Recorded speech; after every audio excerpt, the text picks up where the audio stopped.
ওই ছেলের ইবাদত বন্দি কবুল করে নিয়ে আমার আল্লাহ পাক দামাদা করে জান্নাতি বানিয়ে দেবে।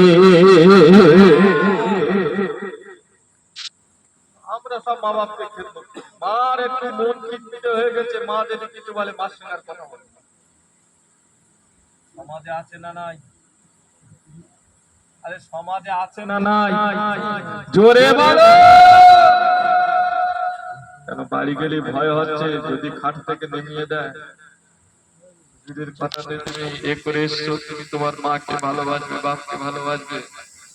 হ্যাঁ, আমি কি উড়ে এসেছি? না, এই নয় যে মা বাপের প্রেমে পড়ে গিয়ে বিবির উপরে অত্যাচার করবে আর বিবিকে ভালোবেসে তুমি মা বাপের অত্যাচার করবে, এটা কিন্তু হবে না। মা বাপ যে উচ্চ স্থান সেই জায়গায় রেখে দাও, বিবি যে জায়গায় থাকা তাকে সম্মান সেইভাবে দাও। এই না যে তুমি বিবিকে কমতি করে মা বাপকে করবে, এ করে ধরা পড়তে হবে। এই দিন আমি কিতাব দেখছিলাম, আমার মাঝে মাঝে ব্রেনটা আসে, অনেক আলেম ওলামা বলে, আমি শুনি শুনে শুনে শুনে শুনে শুনে শুনে বিবিটা তো কোথা থেকে এসছে, এও তো একটা নিয়ম। আমাকে আপনাকে গুনার হাত থেকে বাঁচা, জোরে বলে বাঁচা, ইশারা কি বলতে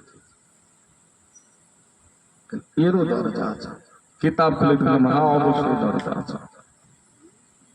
আচ্ছা, হে দুনিয়ার মানুষেরা, হে আমার মুরব্বিয়ান কিরাম মালিরা, বাবারা বাবারা বাবারা বাবারা, শুনে রেখে দেন, জেনে রেখে দেন। ওই সময় আমার আপনার খোকায় ওই সময় বলেছিল, আম্মা জান আমি আপনার কাছে দোয়া নেবার জন্য এসেছি। ওই সময় মা দোয়া করেছিল, ও রব্বুল আলামিন আল্লাহ পাক, আল্লাহ আপনি আমার ছেলেকে শিল্পের ময়দান থেকে শহীদের দরজা আল্লাহ আপনি দেবেন। ওই জায়গা থেকে আমার আপনার খোকায় আমার আম্মা জানে দোয়াটা নেওয়ার পর একটানা যখন ময়দানে চলে আসলো, আবার যুদ্ধ শুরু হয়ে যায়। আল্লাহ নবী সাহাবায়ে কেরামদের ভিতরে আরো একজন যখন শহীদ হয়ে গিয়েছে, আমার আপনার খোবায়েবের সঙ্গে একজন, আমার আপনার খোবায়েবকে নিয়ে মোর দুইজন। আরে ওই সময় ইহুদি নাসারাদের সঙ্গে মুনাফিকদের সঙ্গে যুদ্ধের ময়দানে আছে। আল্লাহ নবী সাহাবে যুদ্ধটা বন্ধ রেখে দিয়ে আবার আম্মা জানের কাছে চলে আসলেন। ও মা জননী, মা আমার সাথী সঙ্গে সব শহীদ হয়ে গিয়েছে, আর একজন মাত্র শহীদ হতে বাকি আছে, আমি তোমার খোবায়েব আমি আজকে বাকি আছে। আল্লাহ নবী সাহাবী ওই সময় মা বলেছিল, এ বাবা খোবায়েব কেন তুমি এসেছো? আমি মা তোমার জন্য দোয়া করি, আল্লাহ পাক তোমাকে শহীদের দরজা আল্লাহ দেখ। এ বাবা খোবায়েব তুমি চলে যাও। ওই সময় আমার আপনার খোবায়েব কি করেছিলেন? এ নওজওয়ান যুবকেরা, তরুণেরা, শুনে রেখে দাও, জেনে রেখে দাও, আল্লাহ নবী সাহাবী আমার আপনার খোবায়েব লোহার বর্মটা পোশাকটা পরিয়ে নিয়ে এবার আম্মা জানের কাছ থেকে যখন বেরিয়ে আসবেন, ওই সময় মা কাছে ডেকে বলেছিল, হে বাবা খোবায়েব, আজকে তুমি যুদ্ধের ময়দানে যাচ্ছ ইসলামের জন্য, আমার রাসূলুল্লাহর হুকুম মোতাবেক ইসলামের জন্য তুমি মানুষের দ্বারে বেরিয়ে যেত, কিন্তু ওরা তো মুনাফিক। আজকে তুমি যদি লোহার বর্মটা পরে যদি যুদ্ধের ময়দানে যাও, তাহলে মুনাফিকরা মনে করবে কি যুদ্ধের ময়দান থেকে আহারে দেখতে পাওয়া যাবে কি খোবায়েব নিজের মরণের ভয়তে লোহার বর্মটা পরে যেতে, ওই আব্দুল্লাহর বেটা মুহাম্মাদের হাতে যারা হাতে ঈমানি কলমা যারা পড়ে নিয়েছে, এদের ঈমানটা বড় কমজোর। আহারে এই জন্য লোহার বর্মটা পরেছে, এদের মরণের ভয় আছে। এ বাবা খোবায়েব, ওই লোহার পোশাকটা খুলে নিক্ষেপ করে দিয়ে থুতো নিক্ষেপ করে দাও। মায়ের হুকুম মোতাবেক লোহার বর্মটা খুলে ছুঁড়ে ফেলে দিয়ে থুতো নিক্ষেপ করে দিয়ে মায়ের পায়ে কদম বসে করে চলছেন। ও জননী মা, আমি আবার চললাম যুদ্ধের ময়দানে। এই না বলার পর আমার আপনার খোবায়েব আবার যুদ্ধের ময়দানে এসে যখন যুদ্ধ যখন চালু হয়ে যায়, কিতাবের ভেতরে লেখা আছে আল্লাহ নবী সাহাবীর সঙ্গে খোবায়েবের সঙ্গে একজন সাহাবী যিনি বেঁচে ছিলেন, তিনিও যখন শহীদ হয়ে গিয়েছেন, আমার আপনার খোবায়েব একা হয়ে গিয়েছে। চতুর্দিকে শত্রুরা ঘেরা করে আল্লাহ নবী সাহাবী খোবায়েবকে ধরে ফেললেন। খুবাইবকে ধরে নিয়ে একটানা ফাঁকা ময়দানের দিকে নিয়ে যায়। আবার বৃদ্ধ বনিতা চতুর্দিক দিয়ে ঘেরা করে দাঁড়িয়ে আছে।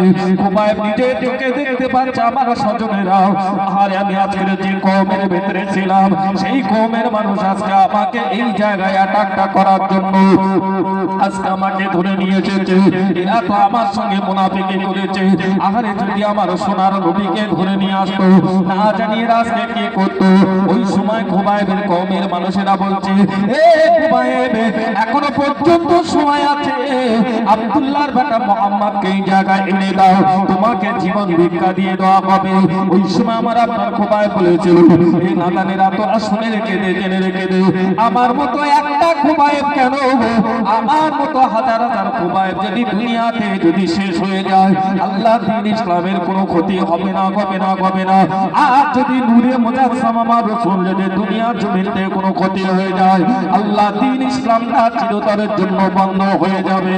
ইন্না দীনা ইল্লাল্লাহিল ইসলাম, আল্লাহ পাকের মনোনীত দিন ধর্ম ইসলাম। আমি খুবাইব একবার নয় শতবার আমার জীবনটা দেওয়ার জন্য আমি খুবাইব প্রস্তুত হয়ে আছি।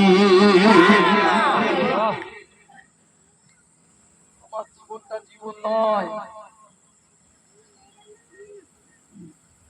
আমার জীবনে একবার কেন আমি শতবার দিতে রাজি আছি, কিন্তু আমার নবীর বিরুদ্ধে কথা বলবে আমি খুবাইব এটা মেনে নিতে পারবো না।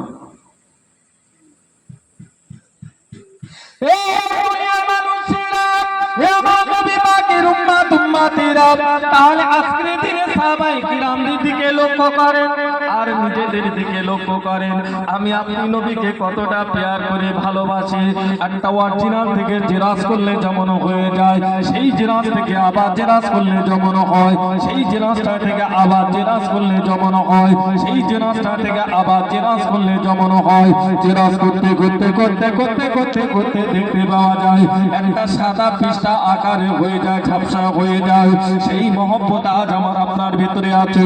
নবীর বিরুদ্ধে যদি আজকে এই জায়গা আমি কথা বলি, আমার বিরুদ্ধে